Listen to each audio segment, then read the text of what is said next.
Surtout que la dernière fois c'était encore pour regarder votre bout de fils de merde là. Cette fois-ci je veux pas entendre parler. Me dis pas que c'est... Et si les gars.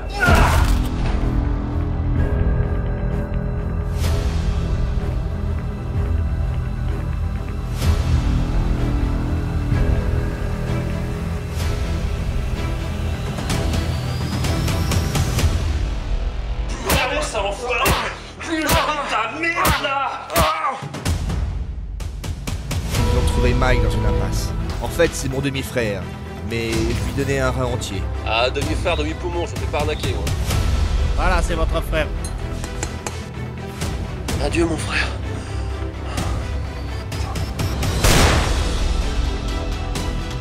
Allez, vas-y, quoi? Bats-toi. Qui l'a tué? Je ne sais pas.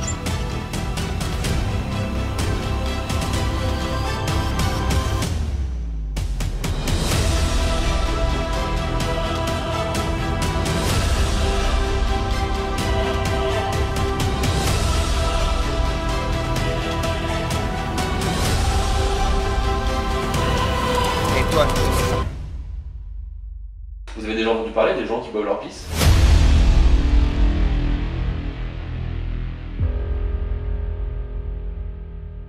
C'est que c'est le Don, donc ça le fait.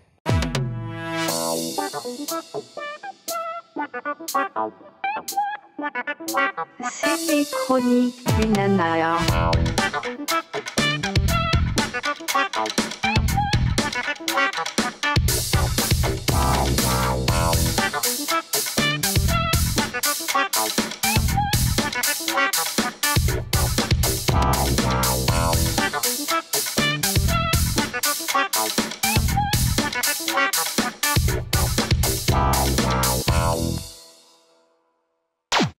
Donc la casquette que porte le mec, le Don est persuadé que c'est celle de son frère. Bah apparemment oui, ça doit être le seul exemplaire au monde. Et en plus, il a des infos sur sa mort. Oui, et donc? Donc si on résume, le film se passe à Manille, et il y a une population de 1 800 000 habitants. Donc le Don a une chance sur 1 800 000 de tomber sur le mec qui était présent le soir de la mort de son frère. Quelle connerie, bordel. Un officier de police intervient et le suspect réussit à prendre la fuite. Qu'est-ce qui se passe ici? Le Don tente de le poursuivre, mais le policier lui fait bien comprendre de ne pas insister.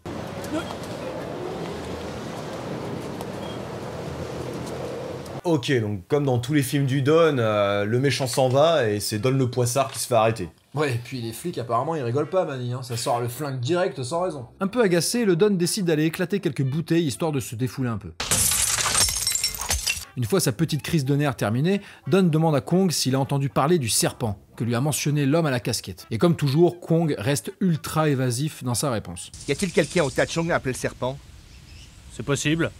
Je suis pas un habitué. Après un instant de réflexion, Don arrive à la conclusion qu'il lui faut un partenaire, et qui de mieux que... Loverboy Davis, yeah! Bon ben avec lui dans la troupe, ça risque plus rien, hein, tout le monde est sauvé. Ouais, tu sens que c'est du lourd, baby. Même Kwong a l'air ravi. Le groupe se rend sur le toit pour un combat amical entre Baby et Don afin que Kwong puisse jauger leur niveau. Bats-toi, bordel! Mais Baby s'en bat royalement les couilles et préfère s'amuser. Non, non, non, non! Du coup, Kwong décide de taper là où ça fait mal histoire de motiver Baby. Il dit que ta sœur l'a épuisé à baiser toute l'après-midi. Et le résultat est sans appel. Le Don lui explose la tronche, ce qui permet à Baby de cracher son bain de bouche au pinard. Bon ben, sans hésitation, Baby c'est de la chiasse. En même temps, quand t'es plus alcoolique notoire, accro au jeu que combattant, ça pouvait pas se finir autrement. Hein. Nous nous retrouvons en compagnie de Nancy qui s'est transformée en Michael Jackson, et qui se met à faire la stripteaseuse pendant que le Don l'observe de l'étage.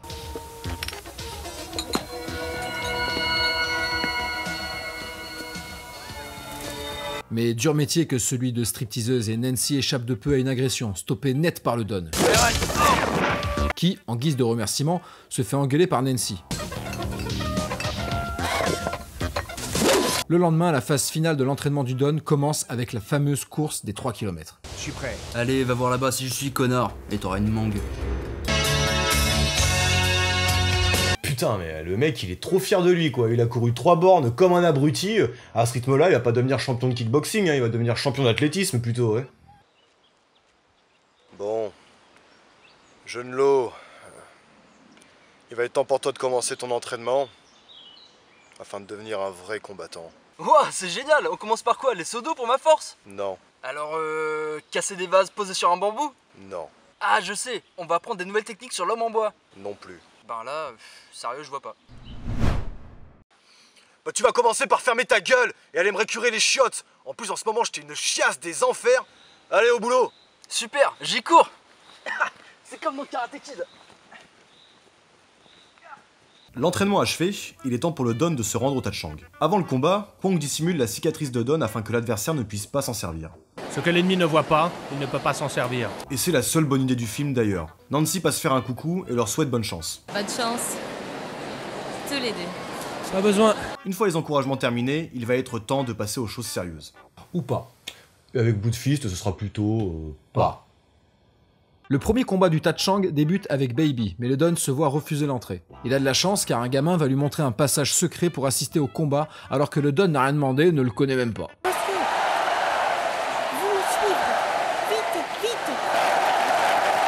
Ah bah c'est cool ça, dès que t'as un problème, il y a un mec qui débarque pour te trouver des solutions. J'aimerais bien que ça se passe comme ça pour les impôts.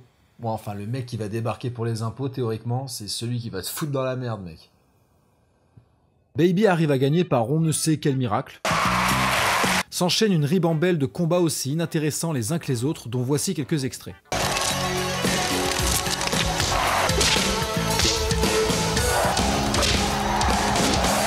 Mais trêve de plaisanterie, il est temps pour le Don de rentrer en piste. Le combat commence dans la difficulté avec un Don légèrement malmené. Mais Kwang est toujours là pour l'encourager. Utilise tes jambes! Forcément, le Don s'agace et défonce son adversaire sans demi-mesure. Bon bah pour un premier combat, on reste sur du classique avec un Don à l'efficacité redoutable. Ouais, enfin redoutable, c'est un héros et il gagne quoi, en gros, suffira. Une fois la journée terminée et les combats durement remportés, Baby décide de faire une teuf chez lui, Chinwoo, laisse tomber, il voit rien. qui se fait souhaiter direct par la fille du plateau repas.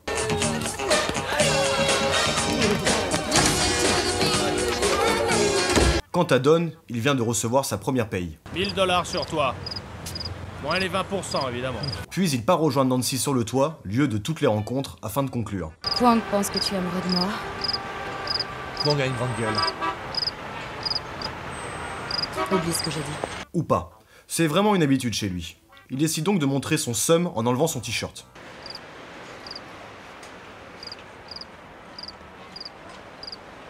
Drôle de façon de montrer qu'il est blasé.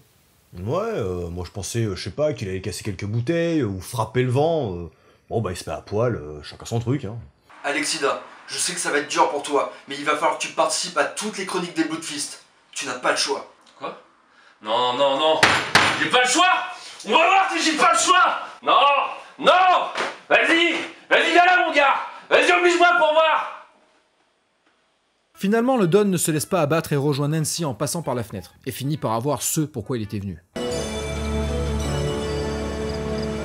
Don a oublié une fois de plus d'enlever son pantalon, ce qui, comme à chaque fois, se transforme en festival du bisou. Ah, des bisous, ouais, des bisous, encore des bisous, plein de bisous. Des gros bisous, des petits bisous. Ouais, des gros bisous, des petits bisous. Baby débarque déguisé en vent. Désolé, on fait que passer. Allez savoir pourquoi, puis il finit sur le toit pour également conclure. Ah, tu voulais me montrer la vue? Voilà, bon ben tout le monde part niquer dans son coin, et puis nous on attend désespérément que ça se refoute sur la gueule. Putain, c'est clair. Moi, quand j'écrivais le script, j'avais plus l'impression de faire une romance qu'un film de baston qui, de surcroît, s'appelle Bloodfist. Ouais, d'ailleurs, heureusement qu'ils mettent le titre au début du film, hein, sinon j'aurais pas deviné. Après ce moment détente, il est temps pour le Don de repartir pour son prochain combat, et l'on peut dire que le réveil est plutôt difficile. T'es en retard. Je me suis pas réveillé. Traduction. J'ai fait des bisous toute la nuit, je suis complètement claqué. Et Kwang ne se prive pas pour le tacler à la gorge. Concentre-toi. Pendant que Chinwoo mange des cafards tellement il est revanchard de la guerre. Cafard, tu meurs à cause de la guerre. Après un enchaînement de combats inutiles et moches dont on vous passe les extraits, le Don refait son entrée, et gagne avec un coup de poing. Quoi, c'est tout? Donc les persos dont tout le monde se fout, ils ont des bastons à rallonge, mais pour le Don, c'est une droite et au lit, quoi. Ben, de toute façon, gros, depuis le début du film, le Don il fait de la figuration, donc qui gagne sur une patate, plus rien ne m'étonne. Les combats terminés, le Don retrouve Nancy qui a essayé de glaner des infos sur son frère, mais malheureusement... Ton frère n'était pas très populaire. Par contre... Ce qui se dit, c'est que Mike n'avait qu'une obsession, le fric. Mais le Don n'en croit pas un mot. C'est pas Mike. La discussion terminée, Don retrouve son associé qui a décidé de le rejoindre histoire de se mettre au vert. Le fixe a commencé à frapper à la porte. Ce qui ne manque pas de contrarier Don. Puis finalement, ça passe. Al, j'ai tout investi là-dedans. Ah, écoute, on en parlera demain, tout ira mieux demain matin. Ouais, ça, c'est un super associé sur qui tu peux compter. Le mec, il doit du fric aux impôts et il se casse. C'est vraiment la meilleure idée du monde. Bah, surtout qu'à un moment donné, il va falloir qu'il rentre, hein, donc c'est encore moins malin. Les combats reprennent sur les chapeaux de roue pour le Don qui se retrouve face à Black Rose. Le combat se passe plutôt bien, mais le Don remarque la présence de l'homme à la casquette. Ce qui ne manque pas de le déstabiliser au pire moment. Une fois quelques mauvais coups esquivés, Don arrive à prévenir Kwong. Concentre-toi, reste là. Le type là-bas, il a vu cacher Mike. Qui décide d'intervenir, ce qui laisse à Don l'occasion d'en finir avec Black Rose.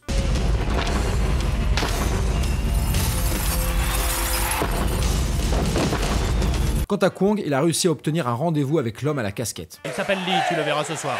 Mais comme rien n'est gratuit, ça fera... 3000 pesos. Quoi 3000 pesos pour un mec qui sait que dire « j'ai rien vu » et « grand serpent » Ça sent l'entubage cette affaire. Bah, en même temps, toute la carrière du Don est un énorme entubage, donc il reste dans le thème, hein, fidèle à sa réputation.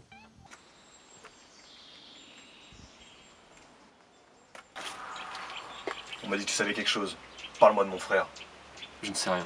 Tu te fous de ma gueule? Tout ce que je sais, c'est que je sais rien. Je lis Socrate en son nom. Ça fera 2000 €. Pendant ce temps, l'associé du Don cherche à faire de la pub aux Philippines pour son club basé à Los Angeles. Autrement dit, du temps perdu. Et se lance donc dans l'exploitation d'enfants. Alors, numéro 1, tu soulèves l'essuie-glace. Numéro 2, tu mets le papier contre le pare-brise. Et 3, tu remets l'essuie-glace contre le papier. Ah, ce qu'il faut pas faire pour se faire un peu de fric.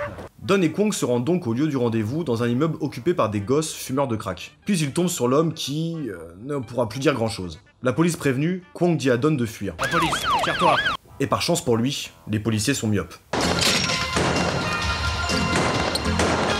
Bon, bah résultat de tout ça, l'indique est mort, Kwong s'est fait choper, et le Don est en cavale. Je pense que là, on est au summum de la poisse. Oh, il y a bien encore une petite merde qui traîne quelque part.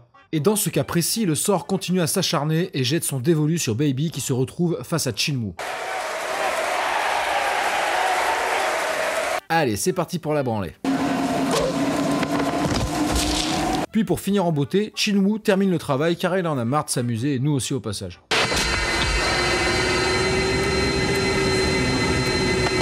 Baby à l'hôpital, le Don s'empresse de lui rendre visite. Puis il discute avec Nancy, Il va s'en sortir. qui ne semble pas satisfaite de la réponse et largue le Don au passage. J'ai besoin de quelqu'un qui soit présent avec moi, Jack.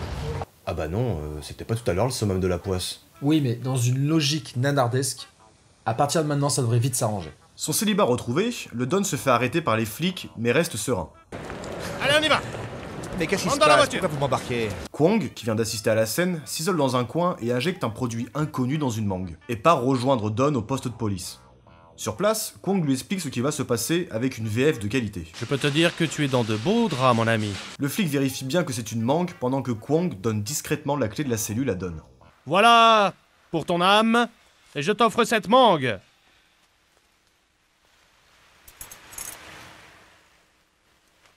Et il a récupéré où la clé? L'important c'est qu'il l'ait. Il lui donne aussi la mangue trafiquée. Préserve tes forces. Le soir venu, Don met le plan à exécution et s'échappe du poste de police. Sans oublier la précieuse mangue. D'ailleurs, on n'a toujours pas plus d'infos sur cette mangue et sur ce que Kwong a foutu dedans. Oh bah, je suppose qu'il a dû mettre du poison dans le but de déstabiliser Don pour son prochain combat. Enfin bon, je veux pas spoil, mais qui ne s'en doute pas. Pendant que Baby décède à l'hôpital dans l'indifférence la plus totale et avec un médecin qui le fracasse plutôt que lui faire un massage cardiaque, Don se rend au tournoi tout en bouffant la fameuse banane, mangue, pomme de terre de Kwong. Il retrouve Kwong dans les vestiaires et ce dernier lui demande s'il a mangé la mangue. Est-ce que tu as mangé la mangue? Ouais, elle était bonne ta pomme de terre, mec. Don, perplexe, commence à se poser des questions. Tu sais quelque chose? C'est quoi? Et Kwong finit par lui révéler que Chin-woo est l'assassin de son frère, car... Il a un aspic tatoué. Alors Kwong, lui, il conclut que c'est Chin-woo l'assassin de Miles juste pour un tatouage de serpent. C'est pas très clair cette histoire. Ben, autant le début du film est bourré de raccourcis scénaristiques, autant maintenant c'est tiré à mort. C'est vraiment le jour et la nuit ce film. Mais je te rejoins sur ce que tu viens de dire. Don part donc combattre Chin-woo, le soi-disant assassin de son frère. Et c'est là que la fameuse mangue rentre en jeu et commence à perturber les sens de Don, justifié par un effet de ralenti dégueulasse sur les voix. Jake, baisse-toi. Chin-woo lui fait sa fête. Et Don se fait finalement aider par la soiteuse de Baby, venue venger sa mort. Chin-woo décide donc de la tuer.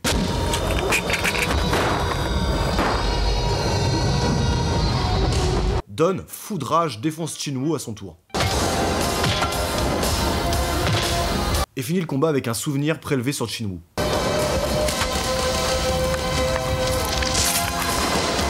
Après cette victoire, l'associé de Don le rejoint afin de lui faire des révélations sur Kwong. Il était tellement malhonnête que tout le monde l'appelle Serpent, et ça a pas changé. Bon ben là copain, plus de place au doute. Kwong est le gros fils de pute de cette histoire. Ouais, et le Don va lui éclater sa race. Don se lance donc à la poursuite de Kwong, et le retrouve sous la pluie dans ce qui semble être une arène. Je veux savoir la vérité, pendant que tu peux encore parler. Kwong passe aux aveux. Qu'est-ce que tu as fait à Mike? Il n'avait pas la force pour survivre. Alors tu l'as tué. Et révèle ses vraies motivations. En fin de compte, ce qui t'intéresse, c'est le fric. On peut dire que ta naïveté est surprenante. Il ne s'agit pas de tradition, ni d'art, ni d'aucune de tes visions puériles du monde. Il s'agit d'argent. Mais c'est plus que ça, Kwong. Mike t'a battu et a tué ton frère. Bref, classique.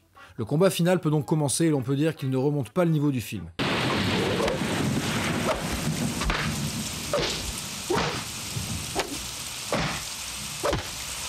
Puis pour terminer tout ça, Kwong meurt empalé. Et Don rejoint Nancy pour lui faire tout plein de bisous. Bon ben, pour le premier Bloodfist, c'est plutôt pas mal hein. Mais bon, il est quand même pas au niveau du 7. Ah bah de toute façon mec, rien n'égalera jamais Bloodfist 7, c'est le totem. D'ailleurs en parlant de ça, on a quelque chose à terminer je crois les gars. Allez go.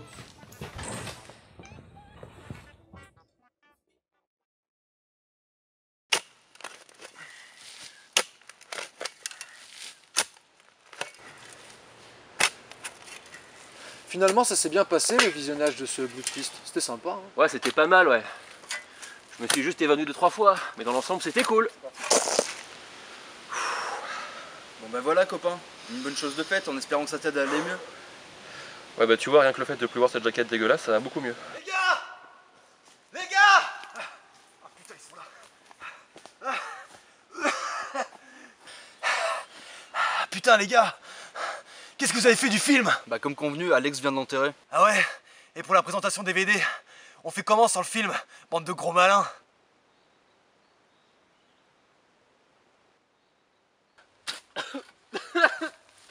J'en peux plus de vos merdes! Et dire qu'il en reste 5!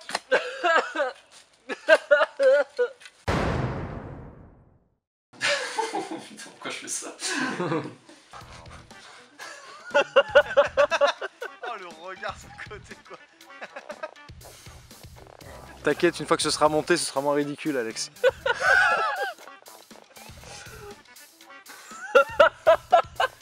Et regarde ce que tu peux faire avec ta bite. Je vais faire une vidéo. Il faut juste ta bite. Et ton couteau. Avez-vous une bite? Ah bah j'ai une bite. Je vais faire un gâteau. Les vidéos trolls. C'est quoi le bruit? Sacré couplet. C'est mon estomac. Ah, sacré couplet. Je crois que c'était un avion. Je crois que c'était un avion. C'est un avion au loin, tu vois. Non, je pense que c'est. En fait, pas rigoler. mon cerveau il fait plus. Ah enculé. Hop, pas le droit. Demolition Man, allez hop, 300 balles. Ce sera ça. Et c'est précisément là que se trouve le corps de son frère. Enfin, son corps. Excuse-moi. Il faut pas trop que je te regarde, je vais faire beaucoup de. Enfin, le corps, ce qu'il en reste, quoi. Je te vois tout à l'heure, tu fuis son regard. Je sais, ouais, mais. C'est là qu'il pense, hein. Oh là là, putain. Ouais, Ma mère, c'est ma reine. Je lui fais même pas mettre les couverts. Ah ouais, putain, toi t'es un mec, putain t'es comme ça quoi. Je vais sortir celle-là, ma daronne, je pense qu'elle va me gifler. Bah ouais, j'ai préparé à bouffer, pauvre con, donc ouais, c'est la moindre des choses de mettre les couverts. Je peux remplir la bouteille d'eau s'il te plaît. Vas-y là, pas déconner là. Je suis enculé. T'es ma reine, mais limite quand même, hein. Voilà. Et j'ai été regarder les commentaires. Et tu vois, les gens dedans, ils disent putain, tu te rends compte, bah, quand on aura 50 ans, on mettra le son à fond dans la bagnole et tout, et nos gosses ils comprendront pas pourquoi on écoute ça. Ah, ils comprendront pas, non. Personne peut, il n'y a pas de génération qui peut comprendre ça. T'imagines que dans 50 ans, en fait, les gamins de ces gens-là seront plus intelligents que leurs parents, quoi. Bah, il y a de fortes chances, hein. C'est chaud. Si à un moment, les gamins, il va falloir qu'ils. Enfin, il va falloir s'arrêter dans toute cette merde, tu vois, dont on est en train de s'enliser, tu vois. En plus, ça, c'est vraiment. Putain, t'as le commissariat, t'as Baby qui habite à côté du commissariat, le Tachang, il a 3 rues, le truc. Vraiment, les mecs, ils sont vraiment tournés dans un seul quartier, quoi. Ah, je vais te faire visiter, viens voir, c'est là. Ouais, voilà, ouais, c'est ça. Ah, je vais te faire visiter les coins et tout, et il ouvre une porte, en fait, c'est là. Là, le mec, il a fait 3 pas. Je sais pas si pas mon frottement, quand je me frotte la barbe ou comme ça. Tu te frottes les couilles? Non. Ah, quoique, peut-être que je l'ai fait. Ah, c'est la laine de verre, c'est cool. C'est là le papier à poncer, là. Le papier à poncer pour le bois, là. C'est que c'est done, donc ça le fait. Donc on est sauvé, quoi. Putain, vieux, le Don s'est fait arracher les jambes par un camion. Ouais, c'est le Don. C'est le Don. Ouais, bah ouais, le Don. Les coups de pied là, les coups de pied, on va oublier. Hein. On va faire autre chose. Il va faire des coups de poing. Et en plus, vu qu'il sera cul de jet, faire des coups de poing dans les couilles. Je pense que moi, je sais même pas si les producteurs ont vraiment déjà écouté la VF. Je pense. Non, ça doit être fait. Je sais même pas comment ça sort, ça en DVD ou quoi, je fais pas de comment ça a été pressé, quoi. Je sais pas comment ils font, les gars. Tu sais, pendant que tu tournes. Et à la fin, ça pète, les gars. Non, mais on la garde pas, on la garde. Non, mais en fait, c'est cool. Enculé. Tu sais, sur un film à 15 millions, tu sais. Putain, j'ai effacé la prise, j'avais envie. Voilà. Dans le coup du rein, t'es à. T'as quoi? T'as 5-6 minutes de film, quoi. Ouais. Bam, tiens, mon ta gueule, tiens, prends ça, tiens, là, le petit demi-frère, mes couilles. Surtout qu'au bout d'un moment, il va falloir qu'ils reviennent, donc c'est vraiment de la merde, quoi. Putain de merde, je suis sûr. Ça, moi, c'est spontané, tu vois. Y'a pas de script, là, c'est de la merde, ça vient du cœur. J'en ai marre vos conneries! Va te faire foutre!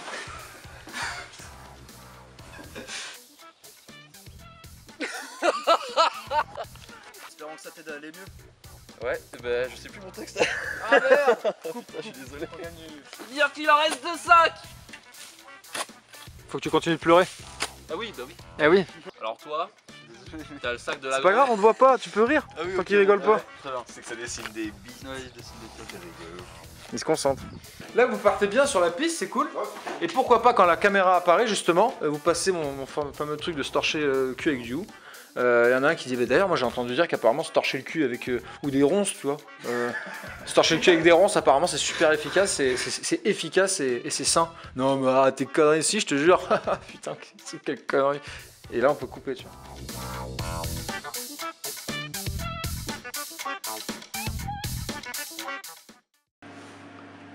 Regardez-moi ça. Ce pied tout dégueulasse et tout bizarre. Ça ressemble à rien, ce truc-là. C'est toi. Ça, c'est du caca, fiston.